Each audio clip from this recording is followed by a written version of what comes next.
슈하입니다. 오늘은 칭화대학교 2022학년도 입시 요강이 나온 지 얼마 되지 않아서 다시 기념으로 입학 관련해서 Q&A 영상을 다시 찍게 되었습니다. 제가 그동안 블로그랑 SNS, 유튜브 활동을 계속하면서 입학 관련해서 질문을 정말 많이 받았었거든요. 그래서 다시 리프레시하고자 이렇게 영상을 다시 찍게 되었습니다. 네, 그럼 첫 번째 질문은 입학 전형에 관련된 질문입니다. 일단 칭화대학교는 무시험 전형으로 필기시험이 따로 없이 교내 성적, 상장, 그리고 다른 이외의 스펙으로 대학을 지원을 하게 되는데요. 칭화대학교는 1, 2, 3차 라운드를 통해서 지원을 하실 수 있습니다. 1차에 지원을 하고 싶으면 1차에 지원을 하셔도 되고 3차에 지원을 하시고 싶으면 3차에 지원을 하셔도 됩니다. 무시험 전형에 대해서 조금 더 자세하게 얘기를 드리자면 필기시험이 없는 대신 학교 성적, 내신 성적, 학교에서 받은 상장, 교내 교회 활동 등 다양한 방면에서 학생을 평가하고 있다는 뜻입니다.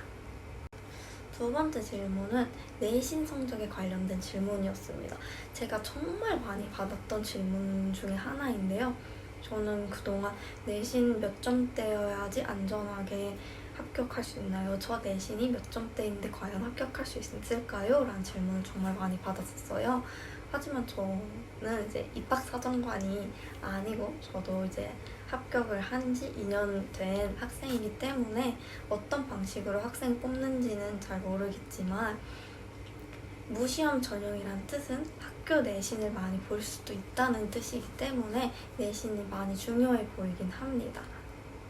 이제 저 같은 경우는 면접 때 이제 교수님이 저한테 전교등수를 물어보기도 하셨거든요. 그래서 전교등수나 내신, GPA 성적이 조금 중요할 거라고 여겨집니다. 그리고 세 번째 질문도 정말 많이 받았던 질문인데 20학번부터 생긴 칭화대학교 자기소개 영상입니다. 칭화대학교 자기소개 영상이라고 하면은 3분 이내로 영어와 중국어를 모두 사용해서 자기 자신을 소개하는 영상인데요. 저는 개인적으로 편집도 많이 안 했고 자막도 하나도 없이 저의 본 모습을 보여줬습니다. 저는 그 당시에 중국어를 아주 유창하게 하지 않아서 천천히 제가 최선을 다해서 또박또박 열심히 말을 했고 영어는 중국어보다는 유창했기 때문에 영어에서 많이 말을 했지만 중국어 1분 30초, 영어 1분 30초 딱 맞춰서 3분 영상을 준비를 했었습니다. 이제 그리고 3분 자기소개 영상에 관련해서 저한테 방향성을 정말 많이 물어보셨는데요. 저는 그러면은 고등학교 때 했었던 여러 활동들이나 이루었던 것들을 브레인스토밍을 해보시면서 자기소개서에 넣지 않았던 특별한 부분들을 이야기하는 것이 중요하다고 생각해요. 저로 예를 들면 자기소개서는 조금 더 학업적이었다면 자기소개 영상에서는 동아리 활동들을 하면서 내가 이러한 사람이 됐다 라는 형식으로 이야기를 했지만 이거는 예시이기 때문에 참고만 해주시길 바랍니다. 그리고 네 번째는 개인적인 스펙에 관련된 질문인데요. 이 질문도 정말 많이 받았어요. 토플, HSK 둘 다 필요한가요? 라는 질문을 받았습니다. 입시 요강에 보면은 영어 관련된 성적표를 요구하는 항목이 있기 때문에 토플이나 IELTS가 있으면 정말 좋다고 생각을 합니다. 왜냐하면 모든 학생이 SAT나 ACT, IB를 볼 수 있는 상황이 아니기 때문에 토플이나 IELTS 같이 접근성이 좋은 공인 성적으로 영어 성적을 보여줄 수 있는 방법이 가장 좋다고 생각해요. 그리고 HSK 같은 경우는 4급 이상이면 된다고 하지만 대부분의 한국 학생은 6급 고득점을 가지고 있고 6급 고득점인 경우에도 이제 수업을 잘 못 따라가는 경우도 있습니다. 저처럼 이제 영어권 학교에서 왔으면은 아무리 중국어를 학문적으로는 잘한다고 해도 말하거나 수업 자체를 이해하는 거는 되게 다르기 때문에 중국어를 정말 많이 공부를 하시는 걸 추천을 드리고요. HSK 같은 경우는 중국 대학이기 때문에 6급 고득점을 기본으로 가지고 있으면 정말 큰 장점이 될 거라고 생각을 합니다. 그리고 또 다른 교외 스펙 관련된 질문인데 SAT, ACT, AP 관련된 질문입니다. 저는 토플, IELTS, HSK, SAT,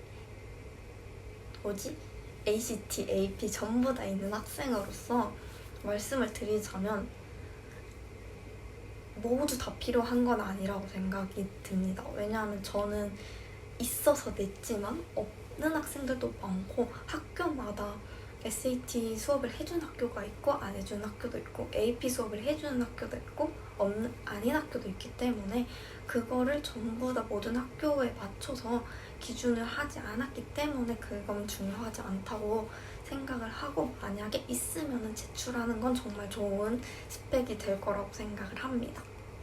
그리고 AP나 SAT 서브젝트 관련해서 이야기를 조금 더 해보자면 다른 해외 학교들처럼 AP 5점 몇 개, SAT 서브젝트 600점 이상 몇 개 이런 식의 조건이 없기 때문에 있으면 내시고 없으면 안 내셔도 크게 지장은 없어 보입니다. 저 같은 경우는 AP 점수를 따로 어떻게 올리는지 몰라서 AP 스코어 상장만 따로 넣었기 때문에 크게 지장은 없어 보입니다.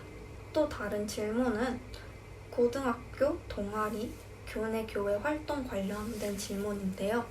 일단 저는 동아리를 총 4개 정도 했었는데 첫 번째로 저에게 가장 큰 에너지인 모의유엔입니다. 모의유엔은 말 그대로 MUN이고 저는 MUN 회장단에 있어서 저에게 가장 큰 스펙이라고 생각을 하고 MUN으로 인해서 제가 정말 많은 영향을 받았기 때문에 저의 자소서나 자기소개 영상에 꼭 어필을 했었습니다. 그리고 했던 활동은 국제학생회 그리고 봉사동아리인데요. 이것들은 이제 국제학생들 위주로 운영이 되었었던 동아리이기 때문에 중국 국제학교에서 국제학생들이 어떤 식으로 학교 생활을 했었는지 보여줄 수 있었고 마지막으로는 한국 학생들만 운영이 되었었던 댄스 동아리입니다. 댄스 동아리에서 저는 또 부장을 맡았기 때문에 저의 리더십을 보여줄 수 있는 또 다른 방면이 되었습니다. 그리고 교내 활동으로는 저는 사이언스 페어 은상을 받았던 경험이 있어서 제가 지원했던 화학 방면으로 큰 어필이 되었을 거라고 생각을 하고요. 그리고 교회 활동으로는 마더스 잉글리시라고 제가 있었던 대련이라는 도시에서 국제학생들이 중국 어린아이들에게 영어를 가르쳐주는 봉사도 있었고 한국 청소년 오케스트라에 매년 참가를 해서 봉사 시간을 받았었습니다. 저의 개인적인 생각이지만 동아리를 단순히 스펙으로 생각을 해서 여러 가지를 하는 것보다 어떤 동아리가 나를 바꿀 수 있고 나를 성장하게 만들어줌으로써 이거를 어떻게 자소서에 자기소개 영상에 큰 어필로 만들 수 있는지가 가장 중요한 것 같습니다. 이런 활동들을 통해서 내가 이러한 사람이 됐고 이 활동들이 나에게 어떻게 중요하다, 왜 중요하다를 보여주는 것이 중요하다고 생각합니다. 마지막으로 받았던 질문은 로컬 학생들 관련된 질문이었는데요. 이제 로컬 학생들은 SAT, AP 같이 국제 시험을 치르기 정말 어려운 환경에 있기 때문에 그거에 대한 많은 걱정이 있어 보였습니다. 이제 저한테 SAT나 AP 그런 시험이 없는데 합격을 할 수 있을까요? 라는 질문이 정말 많았었는데 제 생각에는 이제 칭화대학교가 중국 로컬 학교에서 SAT, AP, ACT 같은 시험을 가르쳐주지 않고 기회가 적다는 걸 충분히 알기 때문에 필수 요소는 아니라고 생각합니다. 네, 오늘 이렇게 칭화대학교 입시 관련해서 입시 영상이 다시 올라왔는데요. 2탄으로는 저에 대해서 칭화대학교에 대해서 조금 더 많은 설명을 드릴 수 있는 Q&A로 돌아오겠습니다. 그럼 안녕!